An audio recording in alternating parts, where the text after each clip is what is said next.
Seja muito bem-vindo a Um Pouco Que Sei, esse podcast que tenta trazer reflexões bíblicas, tenta trazer apontamentos teológicos, trazer um pouco que a gente sabe sobre os assuntos de Deus. Mas o principal objetivo é sempre apontar para Jesus. E claro, agradecer o feedback de vocês, trazer imensamente um obrigado por cada curtida, por cada comentário, por cada feedback. Espero que vocês sigam, curtam a página, deixem seu feedback, porque cada vez a gente melhora cada vez mais. Segue a gente no Spotify e no YouTube. E vamos nessa. Esse sábado, como no sábado passado a gente trouxe sobre Marcos, esse sábado agora a gente vai trazer um tema. Eu quis trazer o interbíblico. O que seria esse interbíblico? A nossa Bíblia ali, a protestante, ela acaba ali em Macabeus e já começa em Mateus, né? Então a gente tem um período ali que liga o Antigo Testamento ao Novo Testamento. E ele é muito importante.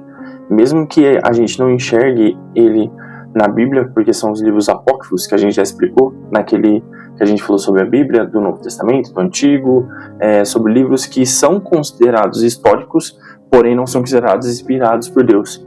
E nesses livros trazem a eficiência de muitas coisinhas que a gente ouve. Por exemplo, no Novo Testamento tem uma galera como os fariseus, eles estão lá e a gente, cara, por que esses caras estão aqui? A gente às vezes não sabe, né, não tem tanta visão. Então esse período interbíblico foi um período ali de 400 a 430 anos que a gente considera como um silêncio profético, porque os próprios livros históricos refletem que não havia profeta naquela época. O que acontece? No Antigo Testamento a gente já tem uma visão para esse período, tá, pessoal? Em Daniel 2, Daniel ele é considerado, e muita gente só considera Apocalipse, mas ele é um profeta apocalíptico também. Ele traz uma revelação do futuro para nós. Eu queria ler aqui para vocês Daniel 2, vou ler a partir do 36, e aí eu falo o versículo que eu parar, pode ser? Só para trazer um pouco de contexto, Daniel ali está na Babilônia, Nabucodonosor, ele tem um sonho, e nesse sonho ele vê uma estátua, e essa estátua ela tem etapas ali, né?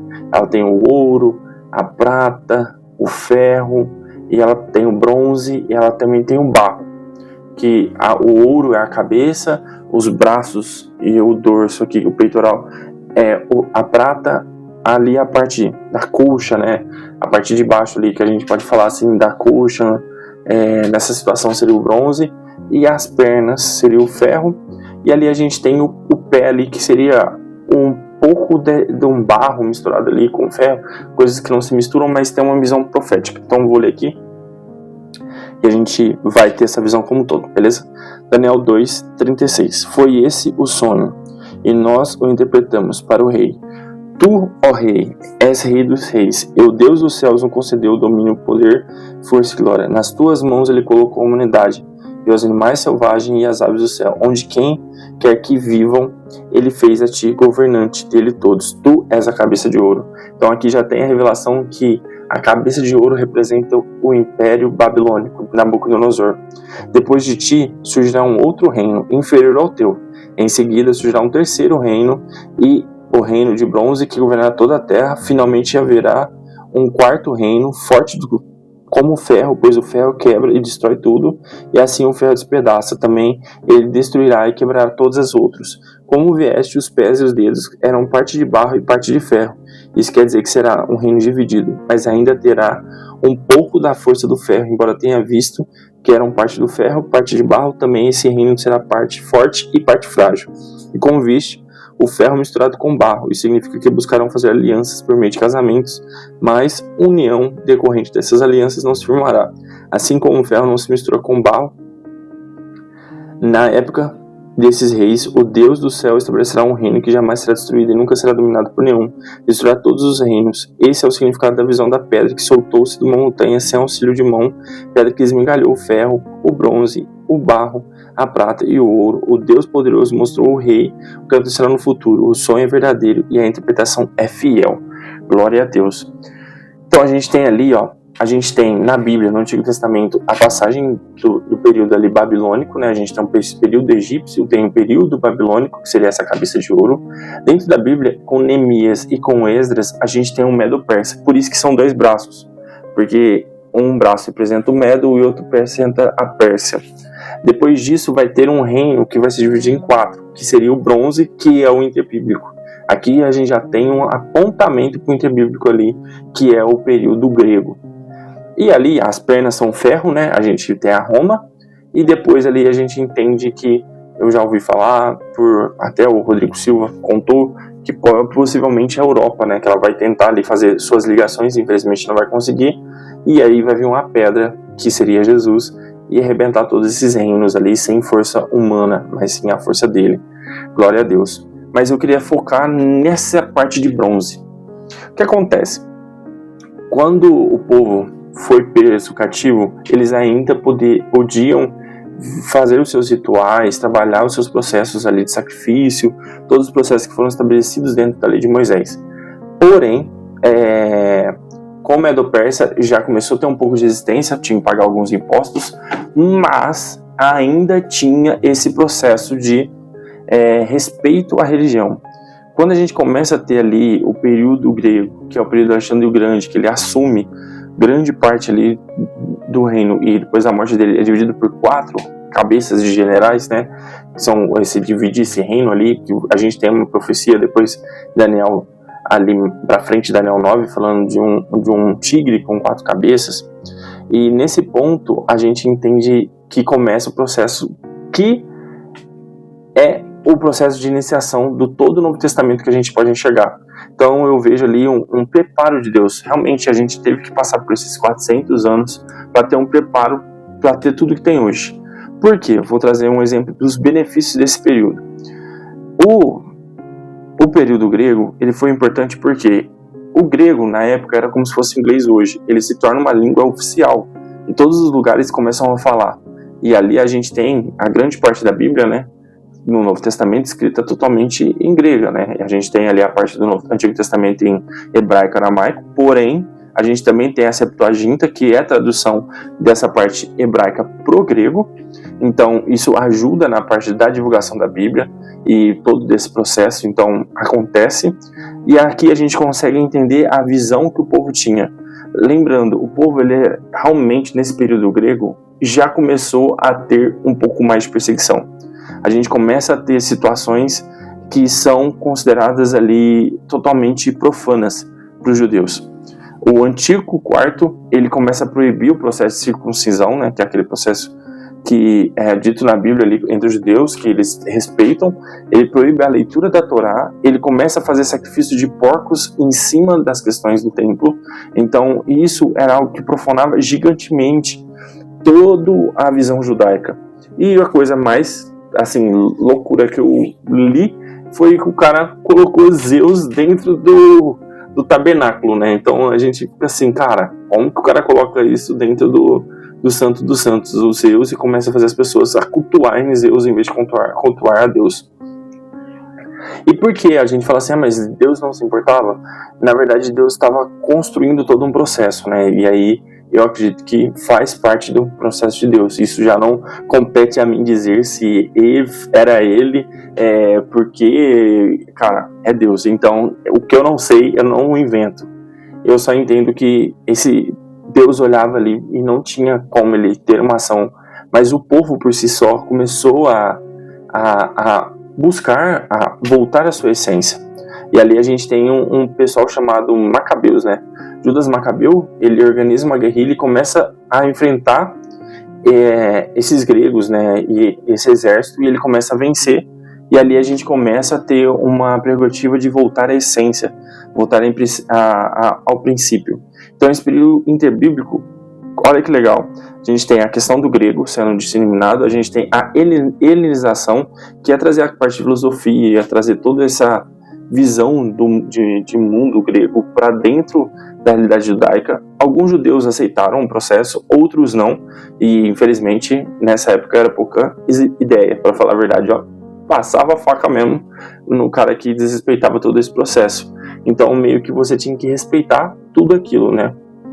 Porém, igual a gente sabe, mesmo que Macabeus ali ele consegue começar a retomada dos judeus dentro do processo como guerrilheiro, a gente começa a ter entre a família ali um processo de corrupção. E aí começa a afrouxar as rédeas ali, e a gente chega no Novo Testamento, onde tem João Batista, tem todo esse processo.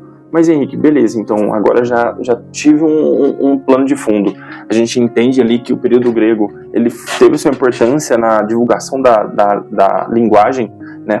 E ajuda ali da transformação dos processos, porém também foi um processo de muita dor, né? Porque os judeus não poderiam fazer todos os processos de sacrifício, não poderiam fazer tudo isso. E Daniel também prevê sobre essa questão, que ele chama de abominação desoladora, que é você profanar o templo. A profanação do templo é algo doloroso. E Jesus volta isso em Mateus 24:15, onde Jesus também traz essa visão de profanação do templo. E aí eu te ponho a mão na sua consciência e digo, a gente não está tendo profanação no templo? Tanta escândalo acontecendo, tanto no meio evangélico, como no meio católico, como eu sou meio protestante, então eu consigo falar com mais propriedade, tantas situações ruins nesse processo, então, e às vezes até situações de tristeza mesmo. A gente vê o evangelho não sendo pregado, a gente tem influências de filosofias ou até ideias totalmente controversas à parte da palavra. Então isso a gente tem que tomar muito cuidado, porque realmente está acontecendo essa profanação, essa abominação desoladora de novo dentro desse processo. Mas Jesus já avisou que isso ia ter dentro da nossa realidade. E aqui eu queria trazer a famosa divisões de grupos, né? A gente escuta falar dessa galerinha, mas não chega a se aprofundar sobre isso, né? A gente tem um grupo dos fariseus, a gente tem um grupo dos saduceus, dos essênios e dos zelotes. Cada um tinha uma visão da cultura judaica para si.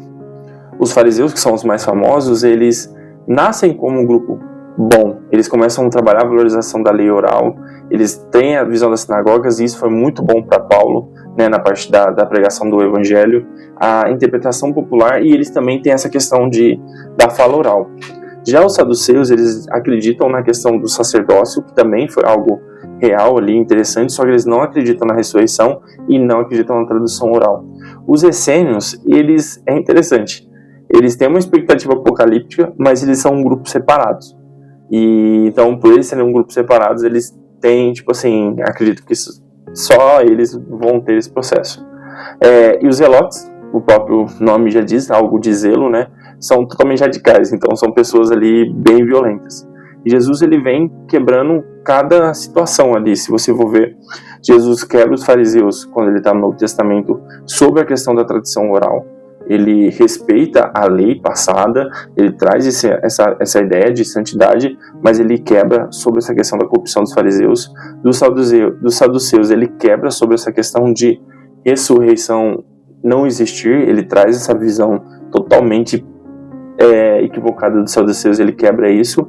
Dos essênios, ele vive no meio do povo, então já não é separado. E os zelotes, ele não é violento, ele representa o amor.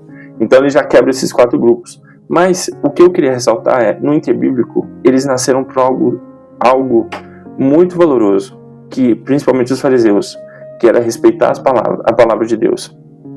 E, cara, trazendo esse gancho, até para nossa vida temos que pensar, muitas vezes a gente pode começar como os fariseus.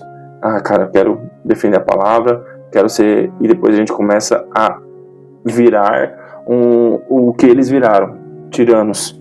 Pessoas que falam assim, cara, não, a palavra é assim, é dessa forma, é desse jeito, você está equivocado.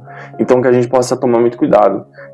Realmente, talvez hoje você é chamado de fariseu, você ficaria chateado, mas na época talvez seria algo bom, né? Porque você valoriza a lei, você ouve a palavra, você guarda ela, mas ao mesmo tempo você se corrompeu e você começa a dizer o que a Bíblia precisa dizer, você começa a dizer o que ela precisa falar, e a gente pode tomar muito cuidado. E aqui que eu pus a pergunta, né? Silêncio profético. Pessoal, é um período de muita derramamento de sangue, muita luta, muita guerrilha, mas também é um período que a gente vê o agir de Deus nas coisas e as pessoas voltando para a essência. Eu queria contar para vocês 2 historinhas que acontecem ali no 2º livro de Macabeus, 6:18, e a gente também tem no segundo Macabeus 7. A gente tem o velho Eleazar e a mãe e os 7 filhos. O que acontece? Só para trazer um plano de fundo o velho Eleazar, ele era um escriba muito respeitado e ele já estava com 90 anos. Só que os oficiais do Antíoco IV queriam forçar ele a comer carne de porco, e a gente entende que para o judeu ele abomina isso. Então ele recusa comer essa carne de porco. Porém, esses judeus que conheciam ele há muito tempo e não queriam falar, falou para ele assim: cara, faz o seguinte, come a carne sua que você pode e finge que não, finge que a carne, e a gente finge que a carne de porco tá tudo bem e você tá tranquilo. A sua vida e a dos gregos tá tudo de boa. A gente consegue viver e aí você vai ser um exemplo disso. O que o Eleazar fala? Ele não quer ser um mau exemplo. E aqui eu quero ler o trecho, pelo menos um trechinho. Não é digno da nossa idade tal fingimento, para não acontecer que muitos jovens, pensando que Eleazar aos 90 anos se tenha passado para a vida dos estrangeiros, sejam enganados por minha causa, e eu atrairei sobre a minha velhice a infâmia. E ele entendeu que a hipocrisia também é uma apostasia. E aqui me chama muita atenção. Ele morreu, né? Ele preferiu morrer do que deixar um exemplo para os jovens. Mas muitas vezes a gente toma muito cuidado, porque a nossa hipocrisia também pode ser uma apostasia. Muitas vezes a gente pode estar, e eu não estou julgando ninguém, mas a gente pode estar no culto, levantando a mão, louvando, lendo a palavra, mas ao sair de lá, a gente é totalmente contrário daquilo. E a gente é totalmente hipócrita. E a gente tem que lembrar de Eleazar, porque o exemplo dele influencia os jovens. Muitas vezes, às vezes, se ele tivesse comido, cara, ele tem 90 anos, ele é um sábio, ele fez isso porque eu não posso fazer. E a gente toma muito cuidado com isso, porque muitas vezes as pessoas entendem dessa forma, né? Que eles olham pra gente como exemplos e modelos. E muitas vezes a gente precisa ser esse exemplo. Tomar cuidado com o que a gente fala, tomar cuidado da forma que a gente vive, tomar cuidado porque a gente tem que ser um exemplo. Não ser um fingimento, mas ser exemplo, um nobre exemplo. Eu acho muito legal isso. E aqui a outra história que aconteceu de Macabeus, segundo Macabeus 7, que é a mãe e os 7 filhos, que também é muito bom, muito bom, muito bom, muito bom mesmo. O que acontece? Eles entram na casa dessa mãe e começam a forçar essa mãe a negar Jesus e a negar o evangelho. Na verdade, não, o evangelho estava em processo, né? A negar Deus, principalmente. E negar tudo. E aí eles começam a trazer um a um os filhos dela e começam a forçar os filhos delas a ir contra. Só que cada filho não vai contra. Cada filho começa a trazer a mensagem de Deus e a esperança da ressurreição. E é ali que a gente começa a entender o foco das pessoas. Aqui no caso dessa mãe e desses 7 filhos, eles acreditavam na ressurreição da vida eterna. E glória a Deus por isso, cara. Olha que lindo. É triste, mas é lindo a visão de quem defende o evangelho até o fim. Vou pegar aqui do segundo filho para frente, ali eu tenho uma citação do segundo e do terceiro, o segundo filho diz ao rei que ele pode tirar a vida presente, mas o rei do universo nos ressuscitará para a vida eterna. A gente tem a primeira menção explícita da ressurreição física na Bíblia, no caso, no livro apócrifo, né? Então, a gente já tem essa ideia de ressurreição nesses livros apócrifos e traz essa mensagem ali dentro. O terceiro filho também diz: põe a língua para fora e diz que recebeu seus membros de Deus e espera recebê-los tudo de volta. Por quê? Eles começam a cortar esse filho por partes. Olha que doloroso para frente dessa mãe. E aí acontece o mais louco de todos, né? Eles pegam um caçula e falam assim: já que os filhos não cediam, o caçula vai ceder. E eles jogam para a mãe convencer. E o que a mãe faz? Ela fala que quer falar com o filho, só que ela fala em aramaico e hebraico. E ali ela fala uma coisa muito interessante. Ela força o filho a lembrar de Gênesis, a criação de tudo. Não temas este verdugo, aceita a morte, para que te recuperes dos teus irmãos no tempo da misericórdia. Ela usa o melhor argumento. Ela disse: olha para o céu e a terra e saiba que Deus fez do nada. Assim também Ele pode refazer você na ressurreição. E olha que lindo, quando a gente lê Hebreus 11:35, faz referência provavelmente para essa mãe. Mulheres recuperaram seus mortos pela ressurreição. Uns foram torturados, não aceitando o seu livramento para alcançar a maior ressurreição. Então, essas pessoas são citadas em Hebreus. E isso ajuda a gente a ter um plano de fundo. Quando a gente vê os fariseus ali e entende, fala assim, cara, agora eu entendo porque eles têm esse grupo, porque as pessoas esperavam Jesus como um líder político, porque eles viveram nesse ambiente de muita batalha, muita luta, muita guerra. E aí quando Jesus aparece, cara, não, ele vai entrar em Roma, vai destruir todo mundo, cara. E Jesus traz uma mensagem que é: eu vim para governar, mas principalmente eu vim para acabar com o pecado que está destruindo a humanidade, que está destruindo todos. E quem vier a mim, e quem se entregar a mim, vai ser salvo também. Então eu vim salvar a humanidade de um tirano muito maior do que um imperador romano. E isso é a mensagem que eu queria deixar. Isso ajuda a gente a criar uma chave que liga o Antigo com o Novo Testamento. A gente entende que depois ajuda a criação de várias coisas. E por isso que eu acho interessante a gente, pelo menos, não precisa estudar, aprofundar e entender que faz parte da Bíblia, mas seria legal dar uma lida nesse período interbíblico como um livro histórico, porque você vai ver que até a forma de escrever é diferente, a forma de se pronunciar é uma maneira diferente, e isso também traz esse entendimento. Então eu espero que vocês tenham gostado desse interbíblico, espero que tenha tocado no coração de vocês. Se eu falei alguma bobagem, alguma besteira, escrevam aqui embaixo e aí a gente vai conversando e se retratando. Se eu não falei, se tem algum outro ponto que eu esqueci, escreva aqui embaixo também. Curta, compartilha, comenta, tanto no YouTube como no Spotify. Nos segue, se inscreva, ativa o sininho. E é isso, pessoal. Que Deus abençoe e que espero que esse tema do interbíblico toque bastante no coração de vocês. Valeu!